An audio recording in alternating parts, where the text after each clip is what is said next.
प्रतापगढ़ कौशाम्बी राजा भैया रघुराज प्रताप सिंह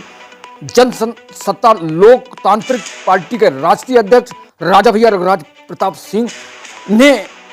जिस तरह भारतीय जनता पार्टी ने उन्हें कन्विंस करने की कोशिश की और भारतीय जनता पार्टी को आज की उम्मीद थी, डिजायर थी कि इस बार राजा भैया भारतीय जनता पार्टी के समर्थन में उतरेंगे, लेकिन एंड टाइम पर आखिरी मौके पर राजा भैया को जब प्रतापगढ़ कौशाम्बी इलाहाबाद से जब मौका नहीं मिला लोकसभा सीट पर, तो उन्होंने समाजवादी पार्टी के साथ आने की घोषणा की, जिससे भारतीय जनता पार्टी को राजा भैया के बदले मुंड से झटका लगा। और दूसरी बार जब 3 दिन पहले जो अनुप्रिया पटेल कुंडा में पहुंची थी जनसभा को संबोधन करने, केंद्रीय मंत्री और अपना दल की जो राष्ट्रीय अध्यक्ष है, उस पर जब उन्होंने संबोधन करके वहां पर राजा भैया को चुनौती दी, राजा भैया के खिलाफ बयान देते हुए उन्होंने कहा कि स्वघोषित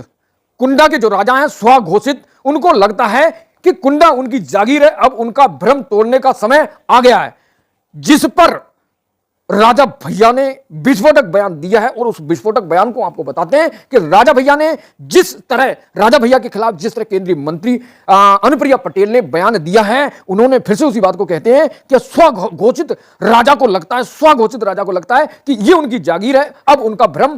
तोड़ने का समय आ गया है, जनता से कहा। फिर राजा भैया जो राष्ट्रीय अध्यक्ष हैं रघुराज प्रताप सिंह जन सत्ता लोकतांत्रिक के, उन्होंने भाजपा के प्रत्याशी विनोद सोनकर जो कौशाम्बी से प्रत्याशी हैं, उनको लेकर एक विस्फोटक बयान दिया है, देते हुए कहा है कि भाजपा प्रत्याशी को लेकर जनता में नाराजगी है, कुंडा बाबागंज की जनता में आक्रोश है।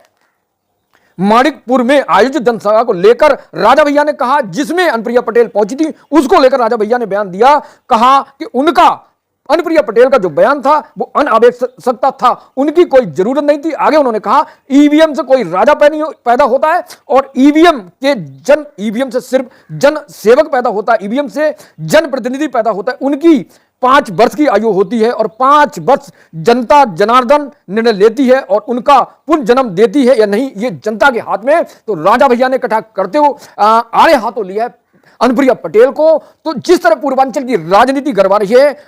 धनंजय सिंह और अभय सिंह तो भारतीय जनता पार्टी के पाले में चले गए, लेकिन राजा भैया को जब लोकसभा में कोई प्रतिनिधि, कोई प्रत्याशी नहीं मिला, तो उनने समाजवादी अखिलेश यादव का सहारा लिया, इंडिया गठबंधन का सहारा लिया। दोस्तों, अब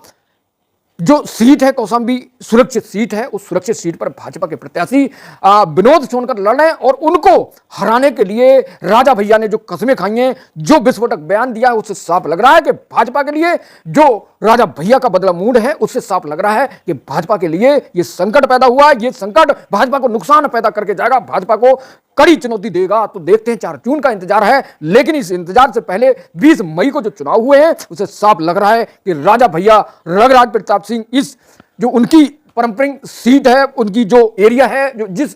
क्षेत्र में उनका वर्चस्व है, वहां पर राजा भैया ही कमल खिला सकते थे। और इसी वजह से जो वहां के प्रत्याशी थे, उम्मीदवार थे, जो जीते हैं, तो इस बार विनोद सोनकर का जो आक्रोश है जनता के ऊपर, जो नाराजगी है, और राजा भैया इस बात को साफ कर रहे हैं। उधर आग में तड़का लगाने का जो काम किया है वो अनुप्रिया पटेल ने किया है कि राजा भैया को इस तरह बयान देकर और ज्यादा अपना विरोधी बनाया है। तो इस विरोध का भाजपा को फायदा होगा, नुकसान होगा। आपको क्या लगता है, कमेंटों के द्वारा बताएं कि राजा भैया की इस जो एरिया है, जो क्षेत्र है, जो वर्चस्व की एरिया है, उसमें क्या कमल खिल सकता है। तो मेरे साथ बने रहिए, TPN 20 न्यूज हर जंग में आपके संग। राजा भैया की नाराजगी भाजपा को नुकसान देगी, इंडिया गठबंधन को फायदा देगी, या फिर किसी और को फायदा देगी, अपने कमेंट से मुझे अवगत कराएं। TPN 20 न्यूज हर जंग में आपके संग। Thank you so much watching this video.